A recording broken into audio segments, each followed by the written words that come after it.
Adam Sandler. Look at that. There's a movie star. You grossed over $4 billion. I didn't know that. I'll take it. $4 billion. That's so much to talk to him about. Did Lorne fire you? This is how I got fired. You know what's a role you turned down that I was shocked by? What? Did you have loose duty? Not yet. We'll get to that. Right off the bat, I want to know.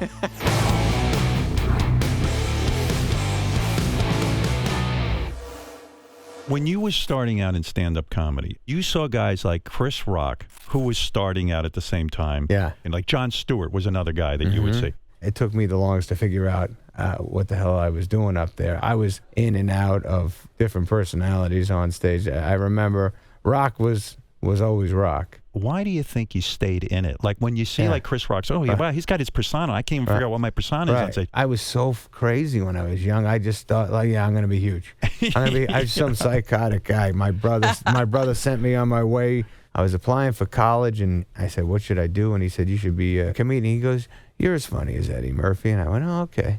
And that was it. And that was it. And you believed it. I told my friends I was going to be huge. Yeah. And I think that had something to do with not wanting to quit ever, that I was like, I already told those guys I'm going to be huge. I've got to get this fucking done. I can't go home.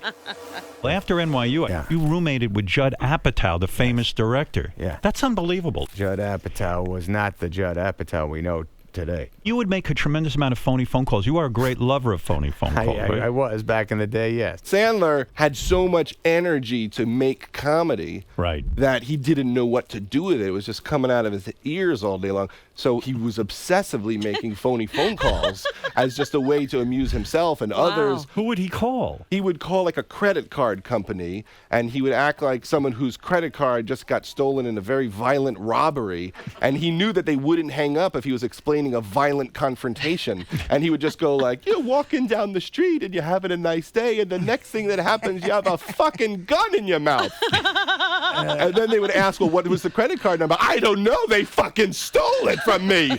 The Jerry's Deli bit was all about, can he get a free sandwich out of them? And he would complain about the food till they would like leave a coupon for free food. And so he would call up as if he was an old woman having like diarrhea. I had the roast beef. Usually it's delicious. Tonight, it hurt me. Once I came home and I hear noise from his room and no one's home, and it's Adam making phony phone calls alone. He's alone. Not even doing them for anyone. Yeah, because he just was so funny. He just didn't know what to do with it. And we didn't have an idea, had to work it. Yeah, we didn't have jobs. What did you do to get on Saturday Night Live? Dennis Miller saw me at the Improv. They were looking for new guys, and actually the night I got on, Rock was on. It was you and Chris Rock. Right. And Lorne shows up, the big macher, right? He's there in the audience. And then you find out Rock gets to be on camera. You're going to be a writer. It was slight heartache. I was flying back, and I called my agent. Yeah. And I said, how'd they like me? They liked you. Good news, they liked you. They thought some of your jokes were good. They actually want you to be a writer. And I remember flying back, just shook up, like, oh, that's it. They don't get it. Were you going to actually consider turning down? Yes. I for a minute, I was young, and I just did exactly what my father told me to do or what my friends were saying. And some of them were like, what, a writer? No, don't do that. I was like, okay, I can't do it. Wisely Miller, I think, said to you, take the writing job. You'll get your foot in the door. Yes. How old were you at that point? I was 23. 23? You're working on Saturday Night Live? That is pretty awesome, right? Pretty amazing, yeah. What was the thing that blew up for you when you first got on Saturday Night Live? He hit so hard. There was a message because you did the sweatshirt song. Sweatshirt. Spielberg called about red hooded sweatshirts. Spielberg. That was great. He's the top guy. It was a great one. What does he call? Like he says, hey, I was watching you. And somebody gave him my number, and he left a nice message, and he was shooting Schindler's List. And he You would have been perfect for that. Can you imagine that? Yeah, that's funny. Adam got Schindler's List from doing Saturday Night Live. He left a message saying that making the movie was very depressing, and during the shoot it was very difficult. And he said somebody brought that song, that I had a tape of it, and that they watched that and it would help him laugh. And he said nice stuff. And do you start thinking in your mind, holy shit, this is it? I mean, I'm going to be in the next Spielberg, like, right? Sure, you think, and then nothing happens, right? That's also another mind fuck. Yeah, when's that gonna? When's he calling you back? Gonna pay off? Yeah, when's that gonna pay off? Well, we knew that was gonna happen. There was no holding him back. With the Hanukkah song, did you ever hear from someone and they said, take me out of your goddamn Hanukkah song? One guy was it? pissed at me. I say the owner of the Seattle Supersonicas celebrates Hanukkah. And when I did the song, I would look up info and stuff to make sure everything was They'll sue you. was true. Exactly. Right. I don't know his name, but I guess he bought the team after. And so when I walked into a restaurant with Schneider and everyone said, hey, Adam, how you doing? Blah, blah, blah. All of a sudden I hear, come here.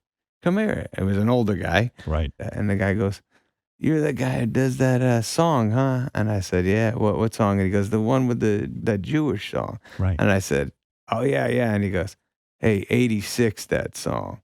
And I go, 86, what do you mean? And then he goes, 86, that song, you say that I'm a Jew. I'm not a Jew.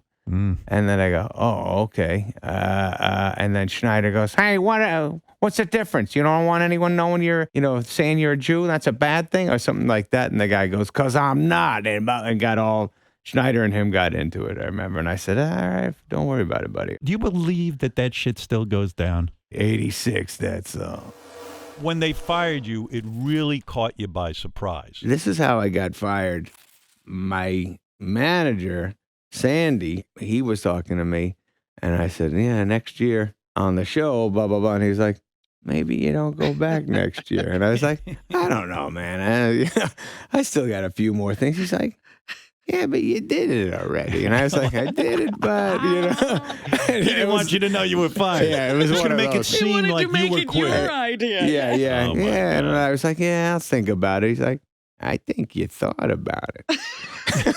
You were livid. I was probably sad into covering the sadness up with being mad and saying, yeah, fuck you, blah, blah, blah, blah, blah. When I saw Farley and he said, me too, they don't want me either. We were both like, fuck this shit. We got mad together, pretended we weren't sad and pretended this was for the best. But Who fired you? How do you find out? I know it wasn't Lauren's decision. The NBC head dude, he didn't like our gang, me and Farley and some of the youth. Oh. But here's what I don't understand about that. Billy Madison was already out in theaters. Yes. And doing very well. Did good enough to get Happy Gilmore made, yeah. That's right. So you would have thought, they say, hey, this kid's getting hot right now. We're going to hold on to him. I think they wanted to make it more of a political show, and I was goofy and I did my silly shit. And so the guy was like, get rid of that fucking asshole, and that's it. But I'm fucking old enough now. I realize what Saturday Night Live did for me. You had been there for 5 years. You probably would have stayed 1 or 2 at least, maybe more. Maybe I would have never left because, well, I'm not good at saying goodbye.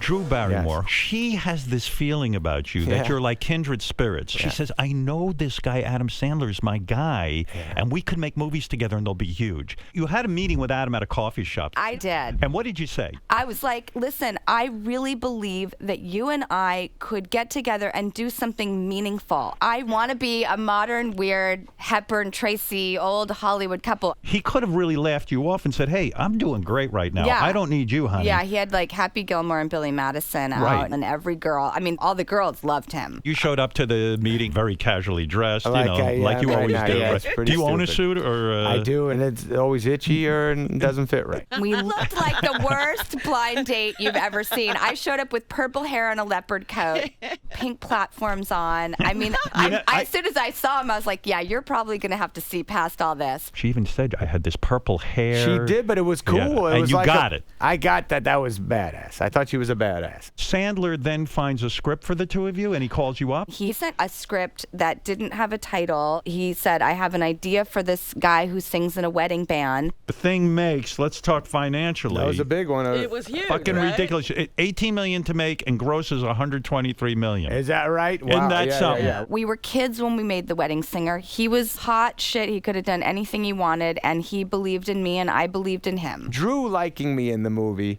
made it look like girls are allowed to like me. Right. You know, so right. because Drew liked me, it made like this guy can do a romantic movie. This You could guy be a can leading funny. man. Yeah, she 100% made me look like somebody. First of all, Adam Sandler lives near Conan O'Brien. So Yes. what he does is Oh, yeah. he drives by Conan's house, and your daughters are in the car, and they think this is a scream. Yes, yes. And you yell out, Conan! Conan O'Brien! Yes. I do it. I go, Conan! Coney! Coney! And it's Adam outside my gate yelling. And the buses go by, the Star Tours, Right. And they're like, oh, the Adam Sandler's yelling Coney in the street. Don't you then start ringing his bell? Yes.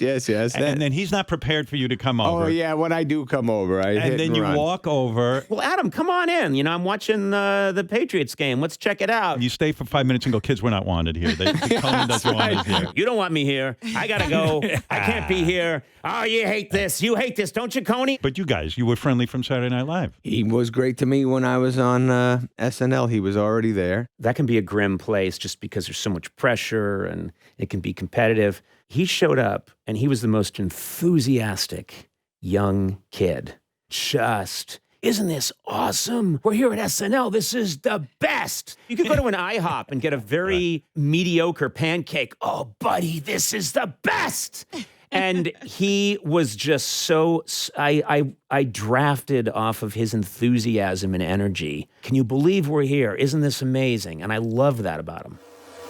When you shoot a movie like Grown Ups, right? Yeah. Is that the most fun you can have because Sure. you like all those guys? I do have more fun with my friends, and I do look to put them in all my movies. I love them. I know it's going to be a better day when they're there, and I also want them to have a great thing to do. I like seeing them kill and all that stuff. It is a weird thing to be the producer, right? When it is your friends in the movie, Right. you're still the boss. I never feel like the boss. I feel like I have the responsibility of making sure it all goes smoothly for them. Like when Grown Ups happened and those guys were all in it, I swear to God, my first instinct was I did not want to let those guys down. In other words, if the movie tanks, then you feel like it's on If it you sucked and or I if fucked it- their career yeah, up and all that yeah. kind of thing. Yeah, it's funny, the fucking bad reviews that I get on everything I do, that part pisses me off because I ask my fucking friends to be in it, and I'm promising them I think it's good, and then I do screenings for an audience, and it all works, and I'll call them up and say, hey, that one thing you said really did great, and blah, blah, blah, blah, blah. And then that Friday, every Friday of literally every one of my movies, Right. the reviews, they destroy them so much that I'm just like, I can't wait for my friends to see the movie and not read that shit and be Right. affected. Do you by it. read the reviews, though? Why? No, it just happens on occasion. I'll get a call like, "Oh, hey, fuck the New York Times." I'm like, great. I didn't read it yet. If you had to choose between Rob and Spade, Adam Sandler's on a boat. You got Spade on one side, Right. Schneider on the other. They're both screaming, "Help me! Help me, help me. You can't save them both. Yeah. Who do you pull out? 100%. I let them both die. I have to. In that moment, I couldn't live with it. You know what's a role you turned down that I was shocked by? What? Quentin Tarantino wanted you to play the Bear Jew. Yes. And Eli Roth ended up doing it. No, I wanted to do it. It was just Judd was shooting funny people at the same time. Did that break your heart when the movie came out? Well, you know what broke my heart more is Tarantino. I know him, and Right. for years he was telling me he wrote it for me. And so I was always excited to shoot it with him. And then when that happened, I called him up. I said, I don't know if I can do it because I got Judd. And he goes, okay, cool, don't worry about it. He was doing funny people. Yeah, but that's a terrific movie, so it actually all worked out. Yeah, actually. well, he wishes that he had done your movie. You know that he said. Well, he's fucking great. I mean, that was why I made the character Boston, because he does such a great Boston accent. You wanted Adam Sandler to play. Well, the that's how Bear Jew. I wrote it for him. And I also just thought, wow, okay, now you got Adam Sandler playing like the badass Jew. All right, now you're representing. In the new Netflix special, you sing a song about being a bar mitzvah boy. Yeah. Isn't that the single most weird situation in your whole performance Bar life? mitzvah? Bar mitzvah. Yes. People are evaluating you on how well you sing this secret language at your bar mitzvah. That you don't know what it means. And you don't know a fucking thing what it means. That's funny. Yeah. What do you say when I say Baruch Hu et Adonai Hambarach? Baruch Adonai Avarach Li'olam Va'ed. Baruch Adonai Hambarach Li'olam Va'ed. Baruch Adonai Eloheinu melech haolam asher bacher banu mikol hayamim v'natan lanu et Torato. Baruch Adonai noten Torah. Amen. Now the mitzvah bocha, Adam Sandler. Very cool. Your wife gave you tips for kissing Jennifer Aniston. Yes, she did the same thing for Uncut Gems. Well, Uncut Gems. Yeah, I was going to say, there are beautiful women in Uncut Gems, and you're making out. We don't see Adam Sandler fucking a lot in his movies, but in Uncut Gems, I guess it looks what like do you mean? that's Don't gonna- downplay it. I don't know, man. Huh? It's disgusting. Disgusting. Is it disgusting to see you on film, Puck? It's disgusting and on film to see me. Listen, aren't you nude in the trunk of a car? The most humiliating part of being nude in the trunk of a car in front of a camera crew is getting out after. Oh my God! just Were you like- really fully nude? Well, I was covering my Your dick, junk with your hand or? I think there was a sweatshirt in the trunk. Dirty rag. anything, but showing that. Oh. Yeah, no, Oh it was my horrible. God! I can't imagine. I wouldn't have taken the movie just for that. It certainly made taking the movie a little more difficult when I read, fucking naked, man. I don't want to be naked. Your character's name is Howard. That's what I love, too. I was The like, oh my fucking God. Safdie brothers love you. These are the directors, the Safdie brothers. If you hung out with these two guys, you would be so happy. They fucking know everything about you. They love They'd be your greatly show. disappointed. No, they wanted my character, Howard Ratner, to be a strong Jew, a guy who comes into a room. Howard and, Ratner. Howard It's the Ratner. greatest name It's a ever. good name, yeah. Howard Ratner. And they Oh, would my mention God. you and Al Yeah. Goldstein and Rodney to me. Wow. Wow. They always There's just a talk about triumvirate. What Come a on, crew. you love that. Al You love Al Goldstein. Goldstein. Yeah, I and can it get feels it. good All what right, I'm okay, saying. good. All right. I was working out at this crappy gym. I just got on SNL. I keep walking by and going, holy cow, I think that guy looks like Bruce Springsteen. And then I finally get the And you're balls. not supposed to bother these guys. You know, when Yeah, you're working right, out, right. you got to be masculine. Plus, it didn't make sense that he was there because it was such a shitty Right, gym. And I was yeah. like, well, he wouldn't work out here, but that guy kind of looks like him, but whatever. And then finally, I fucking walked past him and I go, hey, Bruce? And he goes, hey. And then I go, my name's, and he goes, I know you. You're Adam Stanley. And I go, yeah. Close enough. Incorrect. I was like, whoa. And then I told everybody at SNL, I came back, I was like, I fucking met Bruce. He knew me and blah, blah, blah. And they're like, shut the fuck up. No one believed me. And then when Bruce came and did the show, Did he remember the name Adam Stanley? no, we were all standing there and he's giving a hello and everyone's going, oh my God. And then he locks eyes with me. He goes, you still working out at Belly's? I was like, I told you, you know. You guys thought I made this shit up. Let's tell people. Your daughter was having a bat mitzvah. Yes. You had the balls to pick up the phone and call Adam Levine. Oh, yeah. When Sandler called you to say, hey, I want you to do my daughter's bat mitzvah, is it that Sandler is such a big entertainer that you can't say no? He knew I loved him, the fucker. That's why he knew I was going to say no. Every kid loves Maroon 5. Every kid is freaking the fuck out because it's all girls. Yeah. And it's like, this love is fake and it's still on me. They were like, it's Beatlemania. There was some list of friends who were there. Chris Rock, Of course. Conan. I love Conan. My mom goes, is that Dustin Hoffman at our table? And all I know is my daughter was excited about the theme being galaxy. I didn't even know what it meant. It looked good. There were stars everywhere. Right. You're like, how much for these stars? Look like a planetarium. Like Neil Armstrong's flying in on the lunar landing. Jeff Bezos in a jetpack throwing confetti around. It was like, in Billy Madison when he graduates the third grade and he has some crazy fucking rager party. That's kind of what it felt like. I was looking at her little sister going, oh, you're going to do this too? My God, we got to double down on it. Thank God you didn't have 3 kids. Well, Adam Sandler, you've done it all. And now you've done the show. I was so excited you were coming in because I wanted a chance to tell you how badly I wanted you on the show. I love you. I loved you growing up, and me and my friends, we talk about you all the time. You did a parody of Gary. On Saturday Night Live. Saturday Night Live. Howard, the car is here to take you to Hartford. You had the I had fake prosthetic teeth. Yes. Was that a hard impression to do? I don't know how good I did. Gary was cool with it. He said I did all right. We loved it. I did an impression of Adam Sandler because at the time no one did that. I actually called Adam before I did that. And Adam got on the phone. He was like, hello, how you doing? Hey, Jimmy? Yeah, this is Jimmy. He goes, all right, you're going to do an impression? You're going to do you the impression of me? And he starts laughing. He goes, I love it. It's great, kid. Hit a home run. Go do it. You were both students at NYU. He was a star on campus already. He would go do stand-up at the dorms. People were like, Sandler! Drama classes all day, then going to clubs at night. I mean, it was unbelievable. You're just like, whoa, get out of the way. Watch out. He worked harder than everybody. Wrote a lot. Anytime I talk to him, he's in the fucking office writing. He is completely concentrated on making the best film he can. The man is in charge of every detail of every movie that he makes. I fucking love Adam Sandler, man. He's the best. He puts all of his friends in his movies and takes care of everyone. If Sandman needs a kidney, you just look right to your left, baby. I'm right here, baby. Thank you, brother. Many times in my career, he's like been a cheerleader for me and me for him. He's very loyal. He's loyal to people. I see that. He will not buy any car unless it's an American car. That's how loyal he is. Adam, you've done it again. You come in here, you charm the pants off everyone. I got it done, man. You did a good job. I did a great job. You did a great job. It was a perfect appearance.